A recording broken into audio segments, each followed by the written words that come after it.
How to recover deleted photos on WhatsApp. So guys, this is very easy, and I'm going to show you 2 best working methods. Let's get started. Sometimes even after deleting WhatsApp photos, the files are still saved on your phone. To check this, go to the My Files or File Manager folder. This name can be different depending on the device. Now use the search bar at the top and search for WhatsApp. Then go into the WhatsApp option only. Now select the Media option. Inside Media, go to WhatsApp Images. Now tap on the Sent option. This is not actually recovery, it's just finding hidden leftover data. If you don't find your deleted photos here, don't worry because the method I'm going to show next is the best and real method. For this, go to the Google Photos app. Then go to your profile at the top. After that, go into Photo Settings. Now open the Backup option. If your backup was already on, then this is the main recovery method. Now wait, let me explain how it works. First, reinstall WhatsApp. After reinstalling, open WhatsApp. Tap Agree and Continue. Then enter your phone number.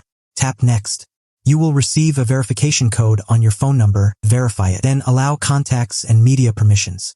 Now here is the main step. When the Restore and Backup option appears, tap Continue. This will bring your media back, including your photos. This is the single most reliable method. Still got any problem? Share in the comments. Thanks for watching.